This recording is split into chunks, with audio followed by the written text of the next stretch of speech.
बंधु मैंने आपणकर जदि मेष राशि होता है तेबे एही भिडियोटी को थरे मात्र शेष पर्यंत निश्चय देखंतु। मेष राशि व्यक्ति विशेष मानकर जीवन एही सरस्वती पूजा परठारु बदलिबाको जाउछि, कारण ग्रह नक्षत्र मानकर चलन रे एक बहुत बड़ परिवर्तन हेबाको जाउछि, जहा द्वारा एमानक जीवन रे चलीथिबा समस्त दुख कष्ट एवं समस्यार अंत हेबाको जाउछि एवं पुणी थरे खुशी फेरिबाको जाउछि। सूर्य एवं बुधंकर राशि परिवर्तन हेबाको जाउछि, जहा द्वारा आपणक जीवन रे किछि बड़ हेबा पई जाउछि। एही सरस्वती पूजा ठारू आपणक जीवन रे चालुथिबा समस्त दुख कष्टर अंत हेबाको जाउछि, पुनर्बार आपणक जीवन को खुशी फेरिबाको जाउछि। एही सरस्वती पूजा परठारू आपणक जीवन रे केउ सबु परिवर्तन हेबाको जाउछि ताहा जानिबा पूर्वरु जदि आपणकर मध्य मेष राशि होइथाय तेबे वीडियोटी को लाइक करी चैनल टी को सब्सक्राइब करि दियंतु एवं कमेंट बॉक्स रे जय मां सरस्वती निश्चय लिखंतु।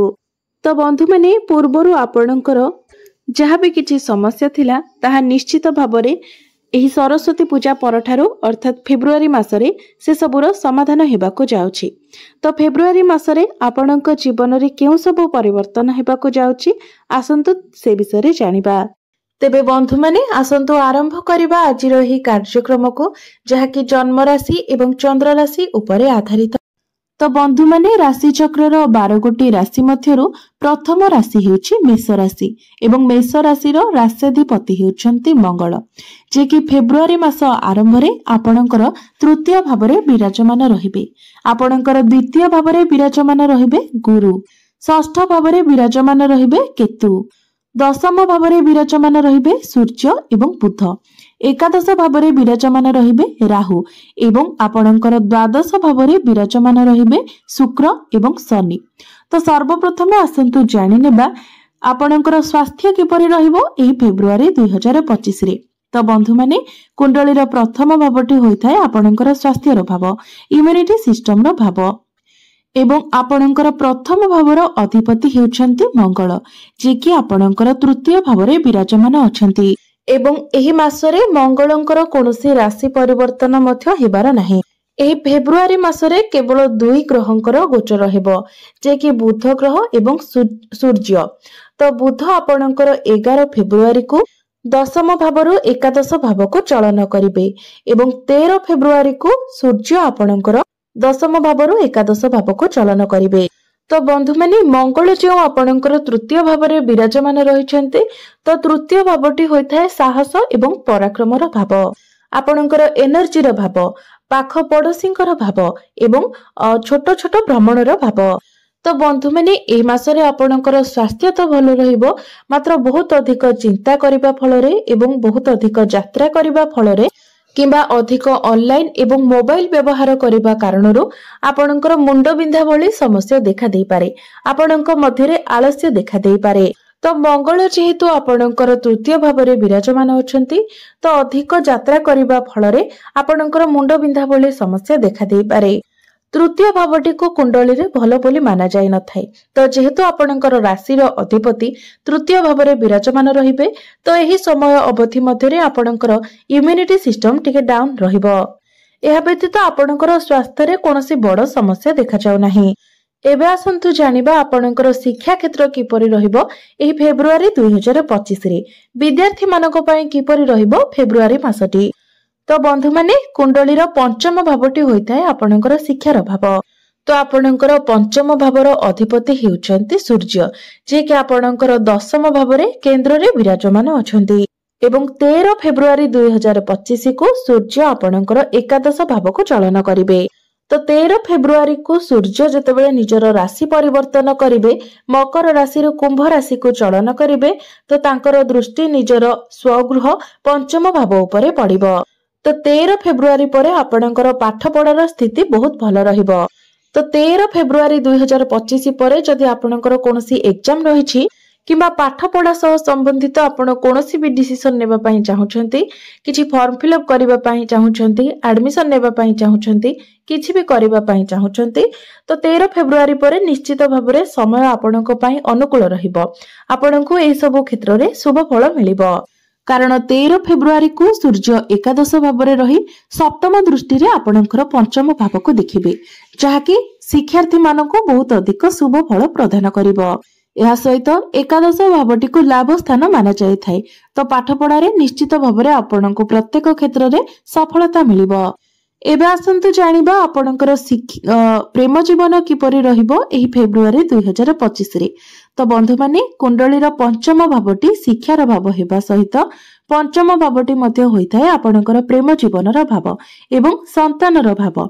तो आपणकर पंचम भावर अधिपति हेउछन्ति सूर्य, जे कि आपणकर दशम भाव रे केंद्र रे विराजमान अछन्ति एवं 13 फेब्रुआरी 2025 को आपणकर एकादश भाव को चालन करिवे एवं आपणकर राशिर अधिपति मंगल आपणकर तृतीय भाव रे विराजमान अछन्ति एवं संपूर्ण मासटी रे मंगलंकर कोनोसी राशि परिवर्तन हेबार नाही। तो मंगलंकर ठारू अष्टम भाव रे विराजमान अछन्ति सूर्य एवं सूर्यंक ठारू षष्ठ भाव रे विराजमान अछन्ति मंगल। तो 13 फेब्रुआरी पूर्वरु आपणको निजर प्रेम जीवन प्रति विशेष ध्यान रखिबार अछि, कारण 13 फेब्रुआरी पूर्वरु सूर्य एवं मंगलंकर षडाष्टक जोग बनुछि। तो एही षडाष्टक जोगरे आपणको मध्यरे खूब छोट छोट कथा रे ही झगड़ा होई थाए। खूब छोट छोट कथा को नेकी आपणको मध्यरे युक्ति तर्क बढ़ी जाय थाए।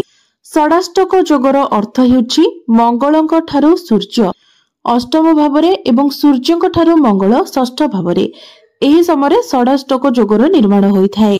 तो बंधु माने छोट छोट कथा को नेकी जेमिति आपणको मध्यरे झगड़ा न हुए, युक्ति तर्क न हुए, सेति प्रति आपणको ध्यान रखिबार अछि। मात्र 13 फेब्रुआरी को सूर्य जतेबेले आपणकर एकादश भाव को गोचर करिवे, तो सेतेबेले आपणकर प्रेम जीवन रे एक भल परिवर्तन आसीबो, कारण सेतेबेले सूर्य मंगलंक ठारू नवम भाव रे गोचर करिवे एवं सूर्यंकर दृष्टि निजर गृह उपरे अर्थात पंचम भाव उपरे रहिबो। अर्थात 13 फेब्रुआरी परे आपणको प्रेम जीवन रे जहाँ भी किछि समस्या रहितिला से सब समस्यार समाधान होई जिवो। आपणको मध्यरे भल पाइबा बढ़िबो, बुझामणा भल रहिबो, आपणकर भितरे वाइब मध्ये भल रहिबो। एबे आसंतु जानिबा आपणकर वैवाहिक जीवन किपरि रहिबो एही फेब्रुआरी। तो बंधु माने आपणकर सप्तम भावर अधिपति हेउछन्ति शुक्र, जे कि आपणकर द्वादश भाव रे विराजमान अछन्ति।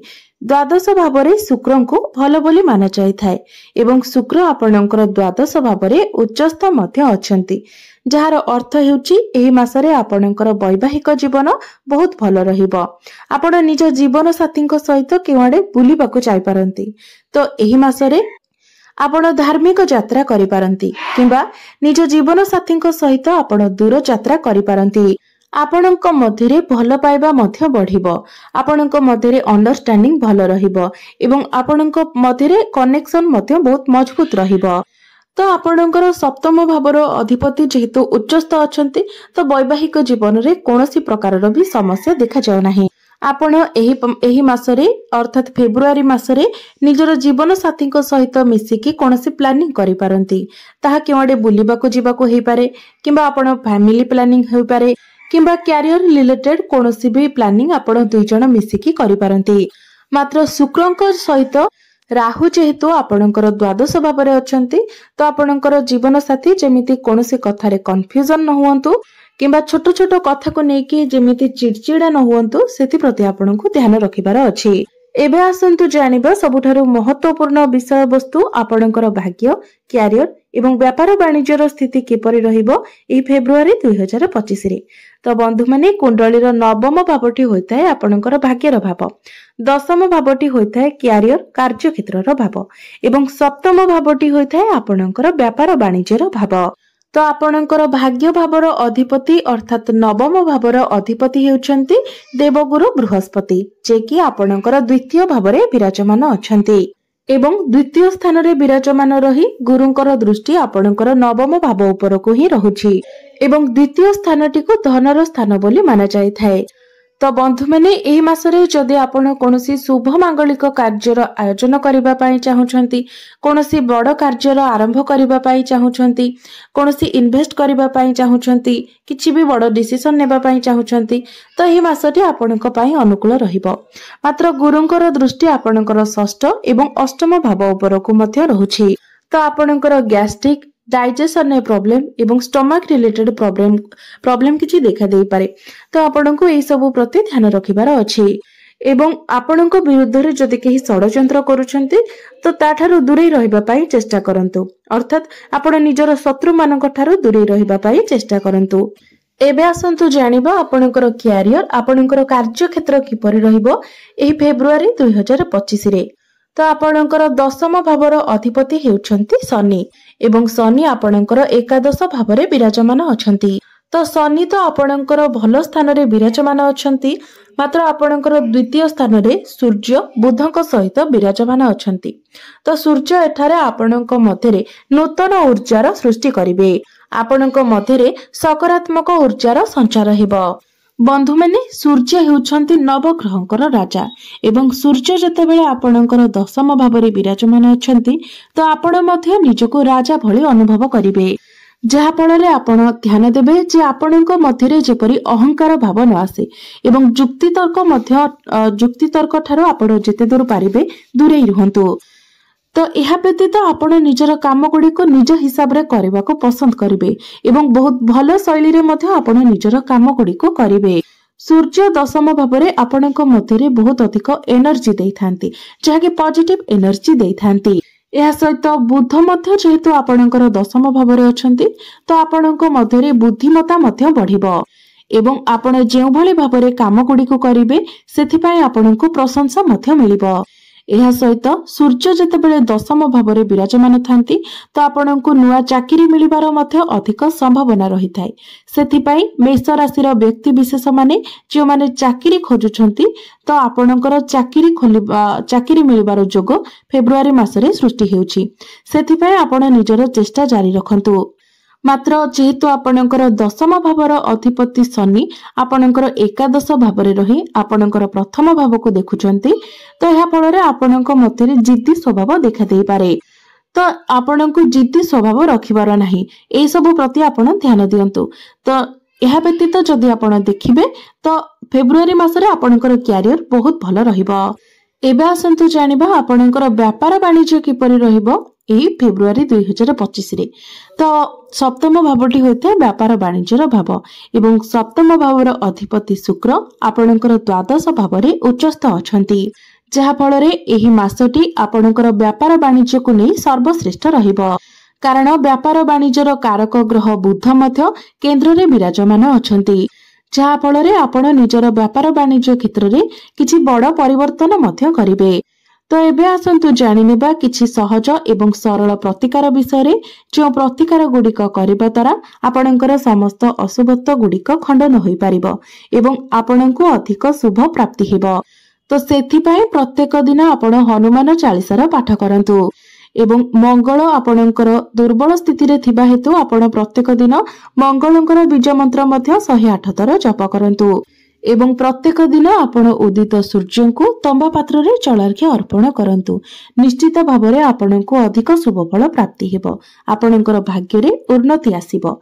तो बंधु माने आपणकर जीवन मंगलमय हेउ, एहा ही ईश्वरक निकट रे मोर प्रार्थना।